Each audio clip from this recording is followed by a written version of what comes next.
We all know that feeling when a drawing doesn't turn out the way we'd hoped. But here are 5 things to do to set us up for drawing success, if not the next time we draw, over the next series of drawings that we do. And the first thing is we need to take care of the way we feel.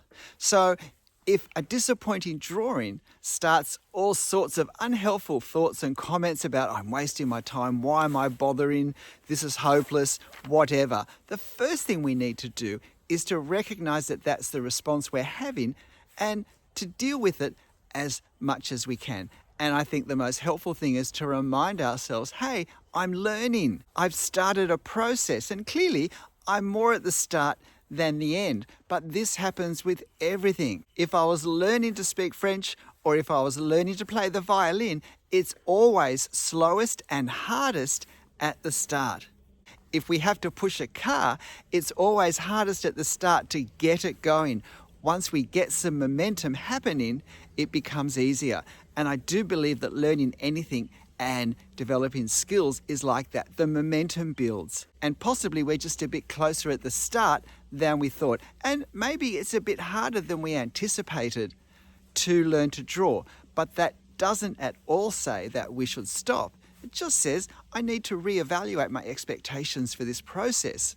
And however my drawings look, it's not a comment on me or who I am. So I can therefore deal with it. I can cope with it. I can choose to keep going or choose to find something else to do if I want. But we always need to look after how we're feeling in relation to our art and, in this case, to our drawing. I think it's very helpful, secondly, when we look at our drawing, to ask, okay, what's gone wrong? Is this something I anticipated was going to be a problem or not? Was this something I was worried about from the start, or has this taken me by surprise? Because if it's something I didn't anticipate, then it's something I can add to my list of things I need to be particularly aware of when I'm drawing. I need to particularly factor into the process, either in how I observe, how I think, the skill that may be required to put the right marks or lines on the paper, and so forth. Was this a new subject? Was this the first time that this thing was introduced into my drawings for me to have to do? Or is it something that I normally think I do quite well but hasn't worked in this? Understanding what the issues are, and I think it's helpful to work out, had I anticipated this issue or not? Because it is important, I think, in terms of fast tracking, if you want, or maximizing our drawing improvement over time, over each drawing, if we have the right focus. And if you're finding these thoughts helpful, please hit the like button for me and help me out as well. But the third point is we need to go beyond overall impressions and disappointments and to ask exactly in more detail what hasn't happened that needed to happen for me to think that my drawing was more successful than I'm currently thinking.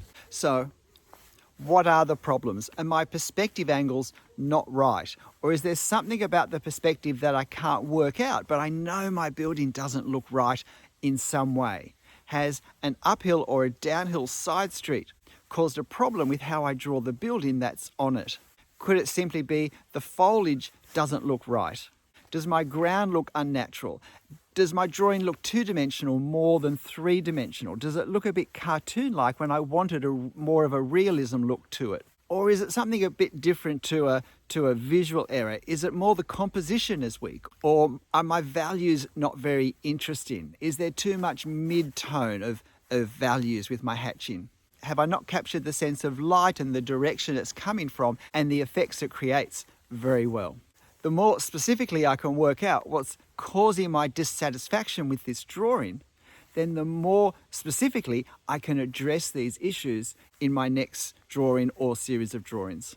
A week ago I filmed in this spot and the sunlight behind was so bright it looked like a fire was coming at me, and now it's starting to rain. But my fourth point is to focus on what is the biggest thing that's upsetting me, distressing me about my drawing, about this drawing, now that I finished it. What's the main thing? What would I most like to be able to fix in my next drawing? And I suggest this because we can't deal with everything at once. To do a drawing, there are lots of issues that we have to juggle, lots of factors we have to think about, and lots of things we have to do all at once.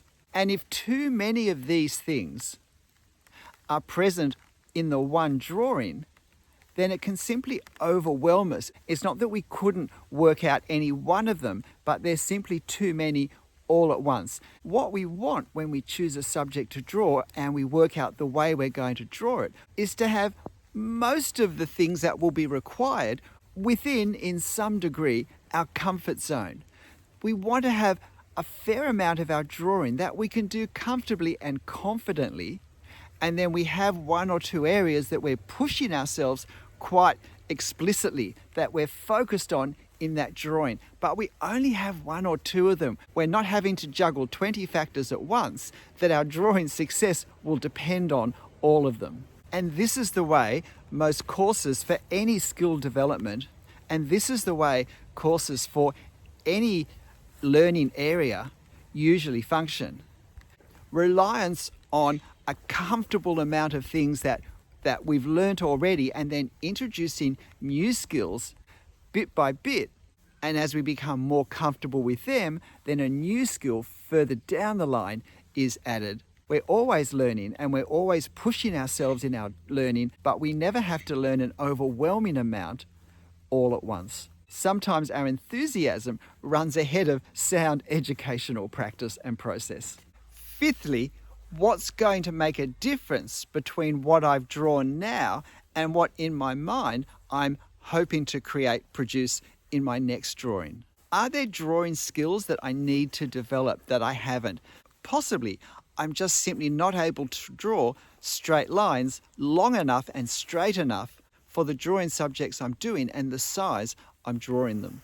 That's a skill area I can practice without having to have the time of doing a drawing around it. That's really the way to fast track, to very specifically focus on one element. But the big mistake is that we focus on things such as drawing straight lines when it's actually bigger picture things that are our problem. What I see over and over again with my drawing students is a lack of observation to begin with. The only way to explain what's being drawn on the paper is that they haven't really seen what's in the reference that we've needed to see to have a chance of drawing accurately. And too much of the drawing has been done from memory of this sort of scene or from imagination. And too much of the drawing has been based on imagination, on memory of what this subject looks like, generally in other ways, from other angles, in other light, than what we should have observed specifically in this drawing. I have a short playlist on observation for drawing that might be helpful. But maybe I drew too much detail and it looks cluttered. Maybe I didn't draw enough detail and so it looks bare and empty and unconvincing. Maybe I've drawn too large. Maybe I've drawn too small for the amount of detail I want, for the time that I want to spend. Maybe I can see the difference between the first half of my drawing and the second half, and maybe that shows to me that basically I lost interest and rushed the second half. Or maybe I made mistakes in the first half when I was still warming up, and the second half of the drawing actually looks good, but it's spoiled by the first things I did. Maybe some of these things are as simple as a different pen size would have given me a better chance of improving my drawing, or to use several different pen sizes for different parts of my drawing would have been helpful. And of course, it could be 100 things that I haven't thought of. But it's the question that's important. How can I improve this? What actual things did I need to do to have improved this drawing? Because they're the things I can focus on in my next drawing. And this isn't really a point, but consider redrawing my drawing now straight away. If I've got time, and more importantly, if I have the time, but also if I've got the energy to really be able to put myself into it starting again, this can be a really helpful thing to do because I'm now so focused on how I might improve this drawing.